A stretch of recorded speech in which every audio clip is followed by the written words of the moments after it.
Marriage is supposed to be about understanding and compromise, but when my husband accused me of wasting his money over groceries, I was left stunned and hurt. I've always been careful with our finances, using his paycheck for bills while my side job supports my personal wants. Yet his words cut deep, and in a fit of frustration, I stopped using his gifts and began using my old things instead. Now it's been days without speaking, and I can't help but wonder, did I go too far, or was this my way of standing up for myself? I've been with my husband for 5 years now, and we've been married for 3 months. Our relationship has always been full of love, but recently, something changed. I'm a housewife, and I have a small side job that allows me to buy the things I want, without feeling like I'm taking from our household budget. My husband, on the other hand, has a high-paying job that covers all our bills and utilities, and he's always told me that he's happy to take care of everything. After we got married, he insisted I quit my side job, saying that his paycheck was enough to cover everything, and that we could live comfortably without me needing to work. I agreed to his suggestion, wanting to keep the peace and focus more on taking care of the home.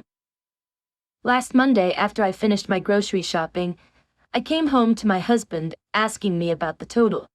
I told him it was $950, as I had bought a few extra items based on his requests. If not for his additions, it would have only been around $850, the usual amount I spent on groceries each month. But when I mentioned the price, his mood shifted drastically. He immediately got angry, his face reddening, and he snapped at me to stop using his paycheck. "It's not your money," he said coldly, as if I had done something wrong. I was taken aback by his reaction. I tried to explain to him that I followed his list and included the things he asked for, but he didn't want to listen. He kept repeating that I was just throwing his money away and wasting it on unnecessary things.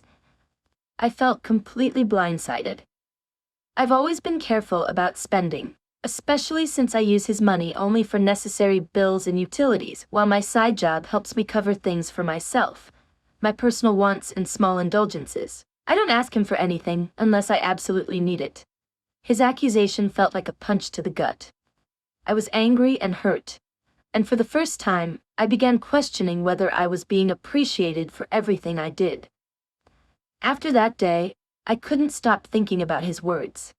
They stayed with me, gnawing at me every time I entered the house, every time I thought about how I had always tried to be responsible and considerate. I had never thought of myself as wasteful, but his words made me feel like I wasn't doing enough, like I was a burden instead of a partner. By the end of the day, I was fed up. I went through my old things and started using them again. I stopped wearing or using the gifts he had given me, the things he bought for me with his money. When he confronted me about it, asking why I was using my old things instead, I couldn't keep quiet anymore. I simply told him, "I don't feel like throwing your money away." He looked at me with a sad expression, and without saying anything, he turned and walked out of the room. I felt a strange mix of satisfaction and guilt. I didn't know what would happen next, but I knew I needed some space to figure it out. In the days that followed, I found myself replaying everything in my mind, questioning if I was right to feel hurt, or if I had overreacted. But deep down, I felt like something had shifted, and I wasn't sure how to fix it. We hadn't spoken in 4 days, and I wasn't sure if I could go back to things being the way they were. The days after that argument were tense and heavy, and I couldn't shake the feeling that something was deeply wrong. My husband and I hadn't spoken a word to each other since the day I stopped using his gifts and reverted to my old things. He had always been the one to take care of the financial side of our life, and I never expected anything more from him.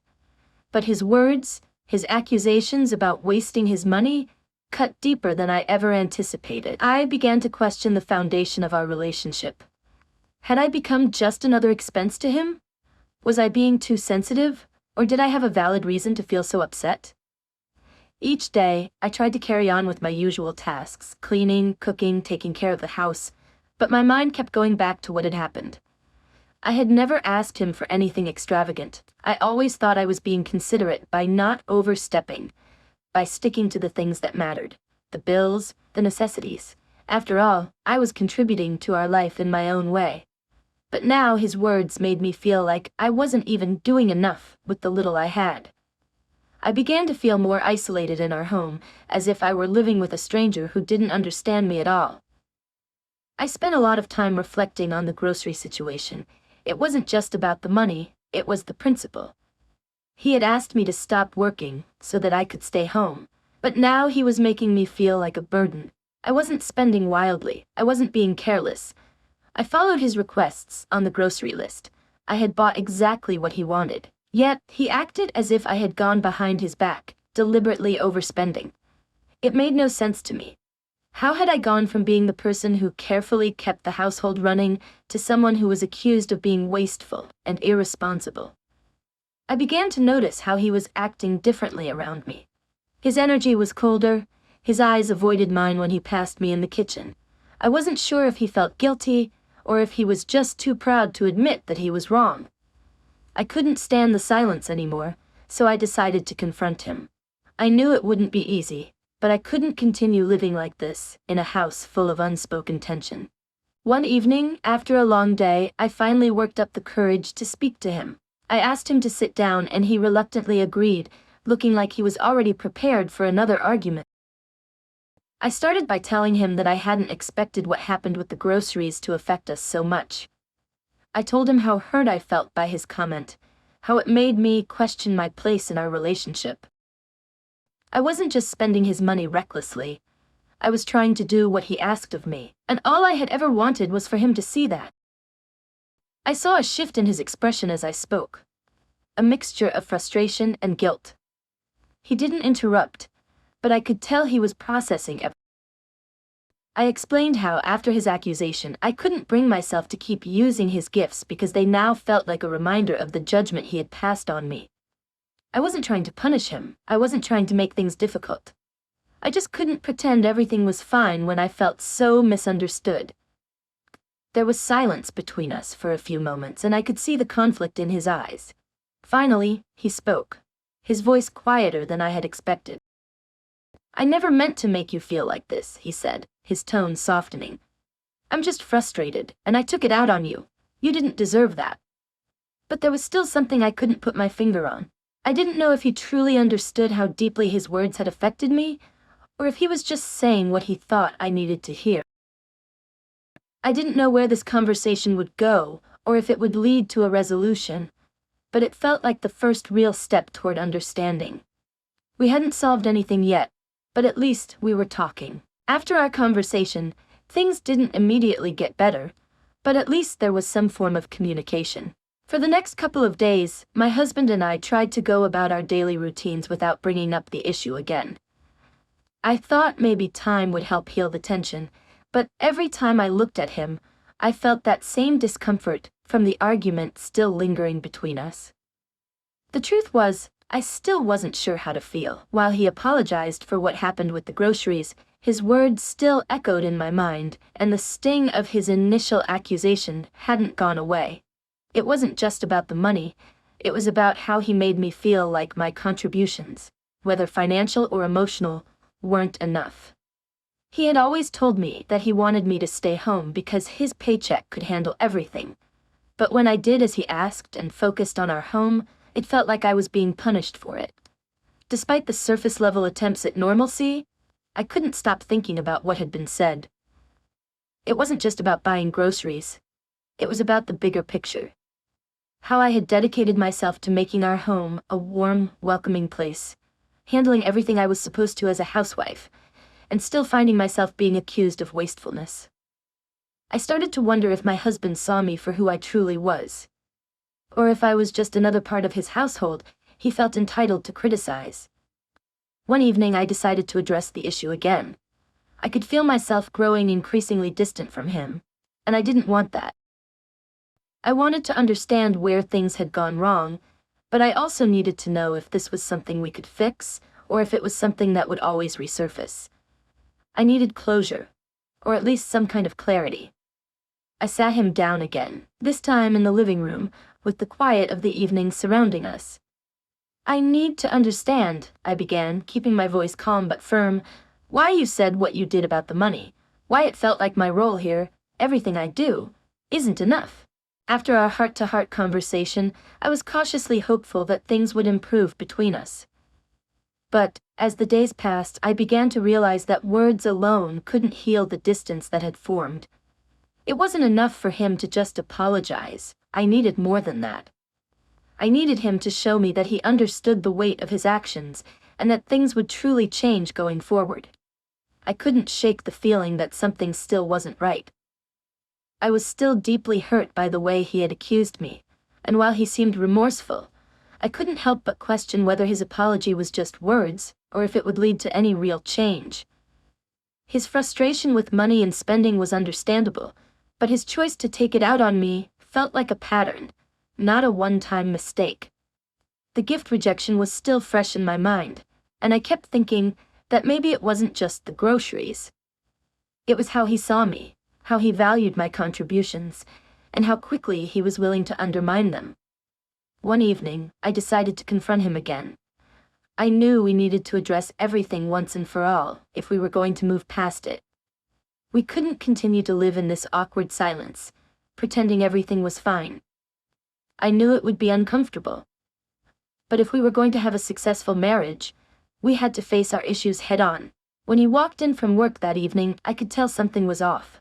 His usual bright energy was dimmed, and there was a heaviness in his eyes. I took a deep breath and decided it was now or never. "Can we talk again?" I asked, trying to keep my tone neutral. He hesitated for a moment, but then nodded, his shoulders slumping as he sat down on the couch. I joined him, sitting close but not too close. "I need to know where we stand," I said, meeting his eyes. "I don't want to feel like I'm constantly walking on eggshells around you. I need to understand why you reacted the way you did, and if you really understand how deeply it hurt me." He exhaled deeply, running his hand through his hair. "I know I messed up," he said, his voice quieter than usual. "I've been stressed about a lot of things lately, work, bills, everything, and I don't know. I guess I snapped. I never meant to hurt you, but I see now that I did." He shifted uncomfortably in his seat, as though he was bracing himself for another round of confrontation. "I don't want you to feel like you're not enough," he said, his voice tinged with guilt. "But sometimes I get frustrated. I work hard to provide for us, and when things seem like they're going over budget, I panic. I don't want to sound like I'm accusing you, but I just wanted to make sure we're not spending too much." I could see the conflict in his eyes. And while his explanation made some sense, it didn't entirely resolve the tension. "But you didn't have to accuse me of throwing money away," I responded. "I wasn't being irresponsible. I followed the list you gave me. And what about the gifts? Why did you think that was the right way to respond to me?" He looked away, his jaw tightening as if he was grappling with the weight of his own actions. "I didn't mean to hurt you. Sometimes I get overwhelmed. And instead of talking about it, I take it out on you, which is wrong. I know that now." I nodded, trying to process his words. I understood that he was feeling overwhelmed, but that didn't excuse how he made me feel. The reality was that we both needed to learn how to communicate better, and I needed to stop feeling like I was always walking on eggshells. The conversation ended with a sense of quiet understanding, but I wasn't entirely convinced that we were past it. He apologized again, but something inside me still felt unsettled. I didn't know if the distance between us would disappear just like that, or if it would take more time. But I also knew that we couldn't keep avoiding the real issues between us. His words sounded genuine, but the lingering doubt inside me made it hard to fully believe him. He was stressed, I knew that, but his behavior had crossed a line. "It's not just about the groceries, though," I said, my voice trembling slightly. "It's about how you made me feel, like I wasn't contributing, like I wasn't being responsible. I've been trying my best to make everything work, and when you accused me of wasting your money, it was like everything I do doesn't matter." He looked down, guilt filling his face as he processed my words. "I never wanted you to feel that way. I'm sorry. I should have communicated better instead of just reacting. I don't know how to handle stress sometimes. I didn't mean to take it out on you." I nodded, taking in what he said. I could see the remorse in his eyes, but part of me was still uncertain. Words were easy, but actions spoke louder. I needed him to show me that he was willing to put in the effort, that he was willing to listen and understand my feelings. I wasn't asking for perfection, but I needed him to be a partner, not just a provider. There was a long silence between us. I felt the tension hanging in the air, but I also felt a slight shift. He was trying, and I could tell that much. But would it be enough to rebuild the trust I felt had been broken? I didn't know, but I couldn't keep holding on to the hurt. I had to give him a chance, and we had to work through this together. I think we need to work on how we communicate, I said, finally breaking the silence. I can't keep feeling like I'm the one to blame for everything, and I need you to trust that I'm not trying to hurt you or waste your money. We're in this together, right? He nodded, looking at me more intently. You're right. I'll do better. I want us to be okay. I wasn't entirely convinced, but at that moment, I decided to give it time. I needed to see the changes in his actions, not just hear the words. We weren't perfect, and this was far from over, but for the first time in days, I felt like there was hope for us to move forward. After our difficult conversation, I started noticing small changes in my husband's behavior. He became more aware of how he spoke to me, and I could feel the effort he was putting in to communicate. He seemed more thoughtful and less dismissive of my feelings, which was a step in the right direction. However, while his efforts were appreciated, I still found myself questioning whether the changes were permanent or just a temporary reaction to the tension we had experienced. Over the next few days, there were moments when we laughed together, when the old comfort between us started to resurface. But there were also moments when the unease crept back in. I would catch him looking at me with the same sadness from the argument, and I knew that both of us were still processing everything. It wasn't that the issue had been resolved overnight. It was just that we were finally talking, and that was more than we had done in a while. Despite these small improvements, I couldn't ignore the nagging feeling in the back of my mind. The words he had spoken about money still lingered, and I found myself thinking about them at the most unexpected times. I was trying to let it go, but the accusation that I had been throwing his money away felt like a weight I couldn't shake off. I kept wondering whether I was truly being understood, or if we were just going through the motions of reconciliation without fully addressing the root cause. One evening, as we were sitting on the couch, I asked him if he felt any differently about the way we had been handling things. I was nervous to ask, but I needed to know if he truly understood what had been bothering me all this time. He looked at me for a moment, as though he was carefully choosing his words. I do, he said, his voice softer than usual. I know I messed up, and I didn't appreciate you the way I should have. I've been too focused on work and my stress, and I took it out on you. I felt a small sense of relief, but I wasn't sure if it was enough. I understand that you're stressed, and I don't want to minimize that, but it's not just about what happened with the groceries. It's about feeling like I don't matter when it comes to our money, our life. I agreed to stop working because I trust you, but I need to know that you trust me too. There was another pause, this time longer than before. He looked down at his hands, and for a moment, I wondered if he fully understood the gravity of what I was saying. I trust you, he finally said. I don't know how to balance everything sometimes. I'll do better. While his words were comforting, I couldn't shake the feeling that this was still a work in progress. It wasn't that I didn't believe he could change. I just wasn't sure if it would happen as quickly as I hoped. There was a part of me that felt like we had reached a turning point, but another part of me remained guarded. I didn't want to go back to the way things were, but I also knew that trust wasn't something that could be rebuilt overnight. That night, we went to bed without further discussion, but I couldn't help but replay everything in my head. I wanted to believe that things would be different, that our communication would improve, that our marriage would strengthen. But deep down, I knew that we had a long road ahead. We had made progress, but there was still so much more to work through. I fell asleep with mixed emotions, hopeful, but uncertain, relieved, but cautious. The next morning, we woke up to the same routine, but this time there was something different about the way we interacted. It wasn't perfect, but it felt like a step in the right direction. The future was uncertain, But at least we were no longer avoiding the issues that had been weighing us down for so long.